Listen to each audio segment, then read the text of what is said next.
보신 창세기 49장 말씀은 야곱의 유언이 담겨져 있습니다. 12아들을 향한, 그 12지파를 향한 야곱의 애절한 마음이 축복의 말씀으로 하나하나 한 세대의 한 자손을 향하여서 진정한 고백이 담겨져 있음을 보게 됩니다. 49장 28절을 보시면 야곱이 그 지파대로 질서 있게 르벤, 시므온, 유다, 레위 등등 하여 12아들들에게 이러한 삶을 살기를 바라는 마음에 마지막 유언을 49장에 담겨 놓고 있습니다. 참 신기하게도 하나님께서 이 땅을 창조하실 때도 창세기 초반의 1장과 2장을 보시면 질서대로 하나님께서 각기 그 종류대로 창조하셨듯이 야곱도 하나님이 주신 그 섭리에 따라서 인생의 마지막 순간을 자기의 안위와 또 육신의 정욕을 위하여 사는 것이 아니라 주어질 것이 가장 소중한 것이 무엇인지, 무엇을 주어야 하는지 고민하다가 마지막 유언을 남기고 또 그의 일생을 마치게 됩니다. 유언이죠. 여러분들은 이 땅을 살아가시면서 부모 세대 혹은 그 위 세대 분들께서 주신 유언을 기억하고 계십니까? 어떠한 말씀을 여러분들에게 남기시고 저 하늘나라에 가셨습니까? 누구는 그 유언을 지키기 위하여 다시금 신앙을 회복하시는 분들도 계시고, 주어진 인생을 허비하지 않기 위하여 그 뜻의 목적을 이루기 위하여 최선을 다하며 살고 계시는 분들도 계십니다. 혹은 부모님이 아직 세상을 떠나지 아니하셨다라고 한다면 지금 살아계시는 여러분들의 부모님들께서는 여러분들에게 어떠한 말씀을 강조하며 여러분들에게 또 말씀을 자주 언급하곤 하십니까? 그리고 여러분들은 여러분들의 자녀손들에게 먼 훗날 이 땅을 떠날 때 어떠한 말을 남겨두고 떠나가시겠습니까? 이른 아침이라 조금 무거운 이야기이긴 하지만 참 중요하게 생각해 볼 만한 가치가 있기 때문입니다. 왜 그럴까요? 이 49장 여러분 이 한 절 한 절을 보시면 정말 은혜가 됩니다. 저는 이 말씀을 읽으면서 야곱이 살던 그 당시에는 뭐 책도 없었을 거고, 이렇게 문학적으로 뭐 비유를 들면서 아름답게 표현할 책 한 권 없었을 터인데 어떻게 야곱은 이렇게 자기의 자녀들 12아들들 지파들을 향하여서 동물을 빌어 사용한다든지 자연을 빌어 사용한다든지 또 삶의 원리들을 채용하면서 이렇게 사용하는 이러한 시적인 문화들을 보면서 어떻게 해야 이렇게 아름다운 표현을 할 수 있을까, 그러한 고민을 한번 해보았습니다. 이루어지는 이 고민의 결과는 딱 한 가지입니다. 하나님을 깊이 묵상한 것이었기 때문이겠죠. 하나님을 깊이 묵상한 것. 그래서 남은 인생을 살아가면서 이게 중요해, 이게 붙들어, 이게 소중해, 이게 붙들어라고 이야기하는 수많은 고민과 수많은 그러한 물질적인 요소들 가운데 이 야곱이 그 아들들을 향하여서 이 고백하고 빌어주고 격려해주는 이 메시지들을 보면 다 하나같이 일률적으로 뭐죠? 신앙입니다. 신앙. 믿음을 지키고 신앙을 지키고, 무엇보다도 오늘 설교의 이 제목처럼요, 이 전능자, 이 하나님을 철저하게 의지하며 사는 것이 인생의 비결이다라고 그는 이야기를 하곤 합니다. 여러분들이 알고 계시는 이 야곱은 어떠한 사람입니까? 이렇게 시적인 표현을 아주 멋들어지게 남길 만큼 그의 인생이 평안했던가요? 그렇지 않습니다. 결코 그렇지 않습니다. 여러분, 야곱은 태어나면서부터 모태에서 그 둘이 서로 뭐 했죠? 싸운지라라고 이야기를 하고 있습니다. 야곱과 에서가 태어나면서부터 다툼을 시작하게 됩니다. 머지않아 장자권 때문에라도 또 한 번 다투게 되죠. 팥죽 한 그릇을 놓고서. 그 인생이 결코 쉽지 않습니다. 아내를 맞이하는 라헬과 레아를 맞이하는 과정 속에서도 그 인생이 쉽지 않습니다. 라헬을 얻고 싶었는데 눈을 떠보니 옆에 레아가 있단 말이죠. 왜 레아를 줍니까? 라고 하였더니 문화에 어긋나기 때문에 먼저 윗사람을 준다라고 해서 7일을 더 거했다가 7년을 더 봉사하면서 14년 7일 동안 삼촌 라반의 삶을 위하여 그는 헌신하는 삶을 살게 됩니다. 얼마나 외로웠을까요? 그러니 지치다 못해 돌담을 쌓고 또 유숙하고 또 다양한 이 어려움을 그 야곱이 겪게 되는 것을 성경은 아주 잘 묘사하고 있습니다. 인생이 좀 풀리는가 싶더니 어때요? 레아를 아내로 맞이하였지만 라헬은 무자하였더라라고 이야기를 합니다. 아이를 생기지 못하게 되니까 어떻게 되죠? 그의 첫 비라와 실바를 얻게 됩니다. 상상해 보십시오. 한 가정 안에 여인이 4명입니다. 여인 천하. 우와, 상상만 해도 쉽지 않았겠죠. 다툼과 질투와 시기와 증오가 남발했을 것입니다. 그 가정 안에서 질서를 이루어가기란 정말로 쉽지 않았을 것입니다. 우리가 익히 알다시피 사무엘의 어머니 한나에게도 자녀가 없었습니다. 이에 그 다른 선지자 엘가나의 다른 아내가 누구였습니까? 분인나였습니다. 그 분인나와 한나와의 사이도 결코 좋지 않았음을 보게 됩니다. 조롱하죠. 자녀가 없다고. 한나는 괴로움에 시달리곤 있었습니다. 그러니 둘도 그런데 넷이 있는 그 가정은 오죽했겠습니까? 쉽지 않았다라고 하는 사실입니다. 하지만 하나님의 은혜로 자녀를 얻게 됩니다. 그리고 12명의 아들을 얻게 되죠. 하지만 야곱의 인생이 결코 쉽지만은 않았습니다. 지나가던 길에 이 세겜 땅에서 히위 족속 추장 세겜 하몰에게 그의 야곱의 딸 디나가 부끄러운 짓을 당하게 됩니다. 얼마나 힘들었던지 야곱은 아무 말도 하지 못하고 그 장막에 부죽 이렇게 앉아있는 그 모습이 성경 안에도 기록이 되어 있습니다. 한마디로 그의 인생은 쉽지 않았습니다. 그러니 성경이 야곱의 인생을 가리켜 야곱이 마지막 날에 그 바로왕 앞에 섰을 때 내 나이 이제 130세인데 선조의 연함보다는 짧지만 내가 험악한 세월을 보냈나이다 라고 기록을 하고 있습니다. 정말 힘든 인생이었죠. 그런 힘든 인생 가운데 어떻게 그가 이렇게 하나님을 의지하고 하나님 앞에 이렇게 고백하며 이 축복의 유언을 남길 수 있었던 비결이 무엇이었을까요? 성경을 한번 창세기를 쭉 읽다가 놀라운 점 한 가지를 발견하였습니다. 그게 바로 무엇이었냐면 어떠한 고난이 온다라고 할지라도 하나님을 잊지 않기로 그가 신앙의 기억장치를 하나 만들게 되죠. 물론 하나님이 주신 마음이지만 그게 뭐냐면 돌단을 쌓고 베델에서 유숙하다가 하나님으로부터 꿈으로부터 3가지 환상을 그가 듣게 되죠. 28장이요. 첫 번째로는요, 하나님이 떠나지 않는다는 것. 두 번째로는요, 동서남북 어디로 가든지 내 자손으로 모든 세상이 복을 누리리라 라고 하는 것을 그가 꿈을 통하여 환상을 얻게 됩니다. 그리고 이어지는 이 3번째 축복이 바로 무엇이었냐면 내가 계획한 것을 너를 통하여 이루리라 하나님이 그 말씀을 하십니다.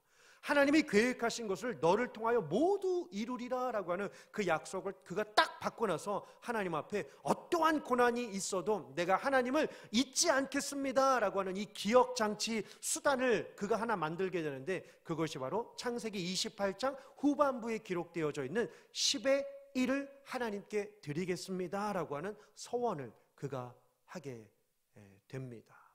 그리고 나서 오늘 이 본문에요, 그 12지파를 위하여 또 이제 유언을 남겨주게 되는데요. 특별히 저는 오늘 이 아침에 여러분들과 함께 특별히 많은 이 아들들 가운데 읽으신 그 요셉 지파를 향한 그 유언의 말씀을 잠깐 살펴보면서 이 아침 3가지를 우리가 한번 떠올려 보고자 합니다. 첫 번째요, 나는 누구인가 라는 것입니다. 나는 누구인가.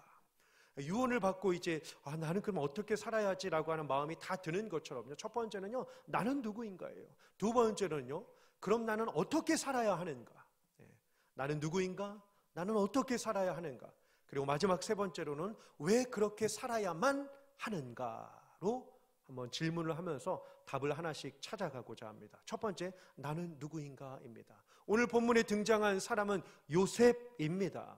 야곱에 못지않게 요셉의 인생도 쉽지 않았습니다. 그렇죠. 태어나자마자 아버지의 총애를 받고 말씀을 받을 수 있는 아들이 되었기 때문에 채색옷을 받아서 입었지만 형들의 시기가 엄청났습니다. 얼마나 비아냥거렸는지 요셉이 올 때마다 뭐라고 하죠? 그가 풀었던 이야기, 꿈들을 이야기하면서 꿈꾸는 자가 오는도다 라고 하는 칭찬을 넘어선 그 비아냥 때문에 형들이 요셉을 미디안 상인에게 은 20을 주고 팔아넘기게 됩니다. 그의 인생은 그때부터 고난과 우울과 어려움의 연속이 계속해서 시작이 됩니다. 형들에게 쫓김을 당하고 형들에게 시기를 당하고 형들에게 버림을 받고 가족을 떠나서 아버지 어머니를 보지 못하고 홀로 저 먼 곳에 상인들이 우글거리는 그러한 무시무시한 곳 10대 꼬마 아이가, 그리고 노예들이 큰 몸을 자랑하면서 자기들을 사달라고 하는 그러한 무시무시한 광경 속에 홀로 처해져 있는 이 요셉의 모습을 한번 상상해 보시길 바랍니다. 얼마나 무서웠을까요? 그 꼬마 아이가 얼마나 두려웠을까요? 무슨 생각이 들었을까요? 하나님이 정말 나를 사랑하시는가? 내 인생은 이게 뭐지라고 하는 수많은 비참함의 그러한 생각들이 그에게 파도처럼 밀려왔을 것입니다. 이게 하나님이 나를 사랑하는 방법인가? 그때뿐이 아니었습니다. 요셉은 늘 팔려다닙니다. 그리고 모함을 당합니다. 어려움을 당합니다. 보디발의 아내가 놓은 그 꾀에 빠지지 않았음에도 불구하고 그 아내가 거짓말로 유인하여서 결국 요셉은 또다시 왕의 신하들이 갇히는 감옥에서 세월을 보내게 됩니다. 쫓기는 인생, 도망다니는 인생, 처참한 곳에 묶여져 있는 인생, 배고픔과 서러움과 이 굶주림과 이 다양한 고난 속에 있는 요셉의 모습은요, 결코 행복한 인생이 아니었습니다. 그러면 저는 여러분들에게 한번 묻고 싶습니다. 행복하십니까? 지금 여러분들의 삶을 살아가시면서 여러분들은 행복하십니까?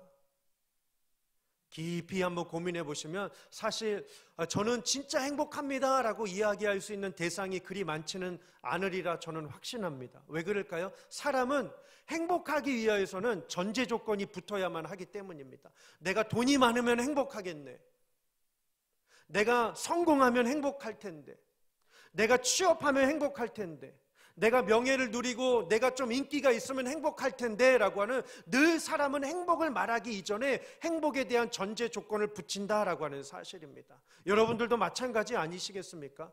그 삶 자체만으로, 그냥 내가 살아있는 것 자체만으로도, 내가 지금 이렇게 있는 것 자체만으로도 여러분들은 행복하다고 당당하게 표현하실 수 있으시겠습니까? 사실 그렇게란 쉽지 않습니다. 왜요? 내게 있는 것보다는 내게 없는 것이 더 크게 보이기 때문입니다. 그렇죠? 정말 그런 것 같습니다. 나는 정말 행복한가? 하지만 그 행복을 누리기 위하여, 그 행복을 찾기 위하여 우리는 뭘 하게 되죠? 전제 조건을 붙이게 되는 이 단어가 바로 무엇이냐면 욕심을 냅니다. 이것을 얻기 위하여, 이것을 하기 위하여, 이것을 갖기 위하여. 그런데 이 욕심이 뭘까요? 성경은 이렇게 이야기를 합니다. 욕심이 잉태하면 뭘 낳고요? 죄를 낳고, 죄가 장성하면 사망을 낳느니라 라고 기록을 하고 있습니다. 이 욕심이 결국 인간 모두에게 피할 수 없는 죄의 구실을 이 욕심이 만들고 말았다라고 하는 사실입니다. 그런데 죄가 주는 이 아픔이 무엇입니까? 죄가 주는 이 결과의 아픔은요, 비참함이에요. 나는 왜 이거밖에 안 되지? 나는 왜 또 이 죄를 졌지? 이 죄에 대한 비참함이 있습니다. 그리고 죄를 범하고 난 뒤에 찾아오는 죄책감이 있죠. 하나님의 자녀로서 난 이렇게 살면 안 되는데, 혹은 하나님의 자녀가 아니다라고 할지라도 내가 이렇게 나쁜 일에서는 결코 우리 가정이나 내 인생이 행복하지 못할 텐데 라고 말이죠. 누구는 감옥에도 가니까요, 누구는 죄에 대한 징계를 받기도 하니까요, 누구는 죄를 짓고 난 후에 처벌을 받고 난 뒤니까 죄를 짓고 난 모든 사람은 죄책감과 비참함을 느끼게 됩니다. 그런데 더 안타까운 것이 뭔지 아십니까? 죄를 짓고 난 뒤에 비참함과 이 죄책감이 있지만 죄로 인하여 주어지는 이 마지막 결과가 바로 무엇이죠? 죽음입니다. 죽음. 죄를 잘못 저질렀으면 그에 상응하는 그 대가를 우리는 치를 수 있습니다. 그러면 그 죄에 대한 어떠한 값이 어느 정도는 사그라들죠. 어느 정도는 사라진다라고 하는 사실입니다. 그런데 죄로 인하여 벌어진 이 최후의 결과인 이 죽음을 우리는 어떻게 해결할 수 있겠느냐라고 하는 사실입니다. 아무리 내가 가진 것이 있다고 풍성하다고 명예가 있다고 권력이 있다고 인기가 있다고 사람은요 행복한 것이 아닙니다. 사람의 가장 큰 행복은, 그러니 행복을 찾지 못했으니까 이렇게 하면 행복하다고, 행복을 이루는 10계명, 행복에 성공하는 7계명, 행복을 이루는 지름길, 다양한 책이 있지만 그 책을 수십 권 읽어도 사람은 행복을 찾지 못한다라고 하는 사실입니다. 왜 그럴까요? 사람 스스로는 이 죄의 문제를 스스로 해결할 수 없기 때문입니다. 아무리 내가 풍성한 것이 내게 주어져 있다라고 할지라도, 그것이 거대하다라고 할지라도 그 위를 갖고 싶은 욕망이 우리들 가운데 있기 때문에 사람은 행복을 만끽하며 행복을 연장하며 살아갈 수 없다라고 하는 사실이죠. 그러면 중요한 질문이 있습니다. 나는 누구인가? 라고 했을 때 정말로 나는 무엇을 가질 때 행복한가가 아니라 내가 어디에 있을 때 행복한가? 라고 하는 것에 우리는 차관점을 두고 살아가야 합니다. 내가 무엇을 가질 때 행복한가? 소유에 대한 행복이 아니라 내가 어디에 있을 때 행복한가? 라고 하는 이 장소와 위치에 대한 개념을요 바로 우리가 가지고 살아야 합니다. 오늘 본문 첫 구절처럼요 22절이요 요셉은 무성한 가지 곧 샘 곁에 무성한 가지라. 그 가지가 담을 넘었도다. 아멘. 잘 보십시오. 반복되는 단어가 두 가지가 하나는 3번, 하나는 2번 나오고 있습니다. 뭘까요? 가지, 가지, 가지래요. 요셉을 향한 야곱의 축복을 보시면 요셉아 너는 무성한 가지가 될 거야. 무성한 가지가 될 거야. 그 가지가 담을 넘을 거야 라고 하면서 축복을 해주고 있는 장면입니다. 그러면 원어적으로 우리가 해석을 해야 되겠죠. 이 가지라고 하는 단어가 3번 등장을 합니다. 앞에 2번의 이 가지라고 하는 단어는 벤이라고 하는 아들을 가리키는 바님이라고 하는 형제들, 아들들이라고 하는 뜻입니다. 그리고 마지막 3번째 그 가지가 담을 넘었도다라고 할 때 이 가지 3번째 가지는요 바노트라고 하는 딸들이라고 하는 단어예요. 그러면 뭘까요? 12아들들 가운데 야곱이 아들 요셉에게 축복하면서 너는 다른 형제들보다 많은 뭐라고 하죠? 무성한이라고 하는 이 단어를 가지고 축복을 하게 됩니다. 잘 생각해 보십시오. 신앙의 족장 요셉의 할아버지 아브라함, 요셉의 아버지 이삭이 받은 축복을 요셉은 듣는 순간 불현듯 떠올리게 됩니다. 아브라함이 하나님께 받은 그 축복의 메시지가 무엇입니까? 하늘의 별과 같이 땅의 모래와 같이 내 자손을 번성케 하리라 라고 하는 이 무성한 이 단어를 요셉이 받게 되죠. 그러면 어떠한 생각이 들었을까요? 이 많은 형제들 가운데 하나님께서 우리 가정을 사용해 주시겠구나 라고 하는 그 고백을 그가 듣게 됩니다. 이삭도 마찬가지입니다. 창세기 28장 16절을 보시면 이스라엘이 그때 당시에 흉년이 들었습니다. 그런데 28장 16절을 보시면 이삭은 창성하여 왕성하여 마침내 거부가 되었더라 라고 이야기를 하고 있습니다. 하나님의 놀라운 은혜가 그에게 주어져 있던 것을 요셉은 아버지 야곱, 할아버지 이삭, 그의 선조 아브라함에게 주셨던 그 축복의 은혜를요 그가 잊을 수 없음을 그가 이 본문을 통하여서 불현듯 떠오르게 됩니다. 이유가 뭘까요? 그러면 무성한 가지, 그리고 그 가지가 담을 넘을 수 있었던 비결이요, 제가 방금 말씀드린 것처럼 무엇을 갖느냐가 행복이 아니라 어디에 있느냐가 행복이다 라고 한다면 22절에 키워드가 있습니다. 어디에 있다라고 하냐면 샘 곁에라고 이야기를 하고 있습니다. 샘 곁에예요. 성경에서 기록된 이 샘은요 하나님의 임재를 뜻합니다. 쉐키나예요. 하나님의 임재예요. 하나님의 임하심으로 인하여 주어지는 그 놀라운 기적과 같은 선물이 바로 샘을 뜻하곤 합니다. 광야가 변하여 못이 되고 사막이 변하여 물이 되는 이 놀라운 축복의 기적의 현장 가운데 계신 하나님의 능력이 이 안에서 또 기록이 되어 있습니다. 그렇습니다. 요셉은 수많은 고난을 통하여서 인생의 좌절도 맛보고 실패도 맛보고 하나님으로부터 버려진 그러한 심각한 상황 속에서도 요셉이 버티며 승리할 수 있었던 비결은 요셉의 힘 때문이 아니라 그를 붙들고 계시는 하나님이 계셨기 때문에 요셉은 승리한 것입니다. 오늘 우리도 마찬가지입니다. 내가 무엇을 가지느냐에 행복이 있을 것 같지만 그렇지 않습니다. 우리의 참된 행복은 내가 비록 가진 것이 없다라고 할지라도 하나님이 내 곁에 계신 그 이유로 행복의 기쁨에 감사의 은혜를 누리며 살아가시는 저와 여러분들이 되시기를 주님의 이름으로 축원합니다. 물론 하나님이 내 곁에 계시지만 고난이 없는 것은 아닙니다. 이에 두 번째 질문은 그렇다면 어떻게 살아야 하는가에 대한 질문입니다. 하나님이 내 곁에 계시지만 여러분 보십시오. 이어지는 23절입니다. 활 쏘는 자가 그를 학대하며 적개심을 가지고 그를 쏘았다라고 이야기를 합니다. 맞습니다. 누구도 예외가 없죠. 하나님을 믿건 하나님을 알지 못하건 인생 자체는요 고난의 길입니다. 어려움도 오고 슬픔도 오고 때로는 실패도 오고 때로는 방황으로 인한 아픔도 오고 때로는 좌절로 인한 상처가 우리 가운데 왜 없겠습니까?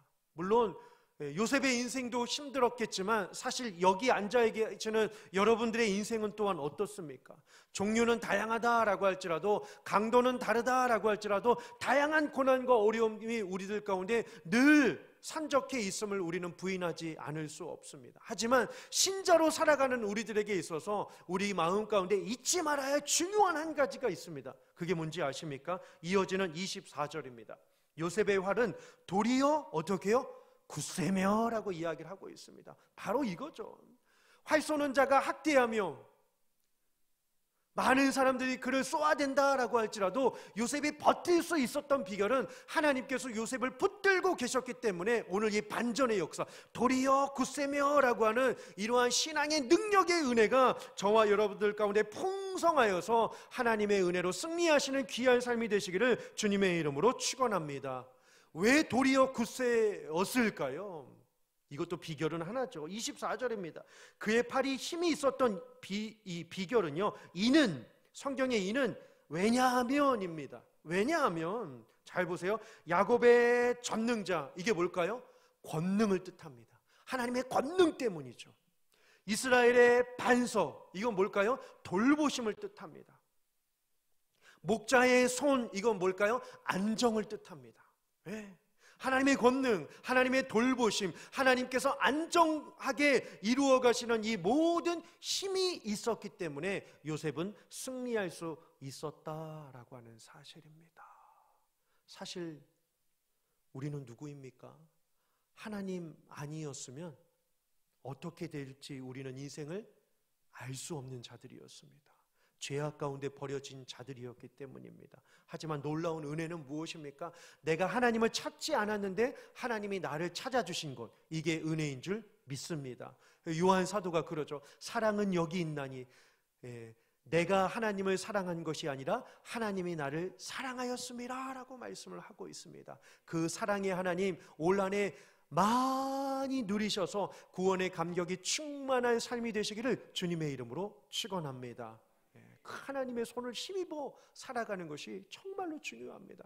마지막으로요, 왜 그렇게만 살아야 할까요? 우리는 왜 그렇게만 살아야 할까요? 왜 우리는 하나님만을 붙들며 살아야 할까요? 왜 우리는 이 믿음의 길을 걸어가야만 할까요? 이유는 한 가지예요.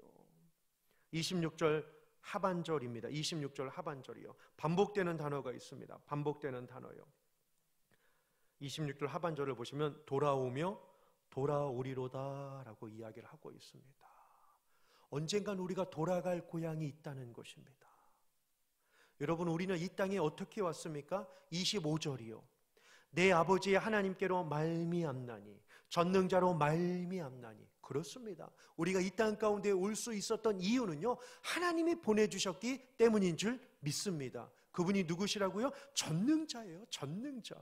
그러니 하나님이 우리를 이 땅 가운데 보내주셨고 26절 마지막 표현처럼 돌아오게 하실 분이 하나님이 되시기 때문에 하나님께서 우리를 어떻게 해요? 25절에요. 그가 너를 도우실 것이요 그가 내게 복을 주실 것이라 라고 하는 이 말씀을 우리는 의지하며 살아가야 될 줄 믿습니다. 여러분, 우리는 누구입니까? 26절 하반절에요. 뛰어난 자의 정수리로 돌아오리로다 라고 할 때 이 뛰어난 자는요 나자르라고 하는 히브리어를 가지고 있습니다. 구별된 자, 나실린의 원어가 되기도 합니다. 천국은 누가 갈까요? 내가 가진 것이 많다라고 해서 천국에 가는 것은 아닙니다. 하나님이 택해 주신 자가 천국에 들어가게 됩니다. 우리도 언젠간 이 땅을 믿음으로 살다가 하나님께로 다시금 원래의 우리의 고향으로 돌아갈 때가 올 것입니다.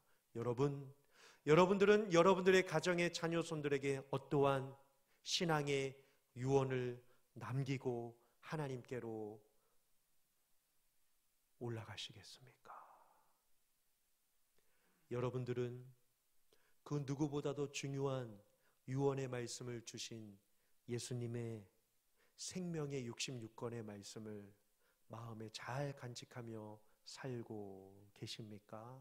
아무쪼록 고난 때문에 힘겹은 순간이 우리에게 찾아온다라고 할지라도 전능자로 말미암는 우리의 인생, 여호와께로 돌아가는 우리의 인생, 하나님이 시작하시고 인도하시고 마지막까지 돌보실 그 능력의 팔을 의심치 마시고 두려워하지 마시고 하나님께서 우리를 사용해 주실 놀라운 은혜를 기대하시며 주어진 삶을 물된 동산처럼 여기게 하실, 그래서 저는 오늘 설교를요 이사야 58장 11절 말씀을 다 함께 합독하시고 말씀을 마치도록 하겠습니다.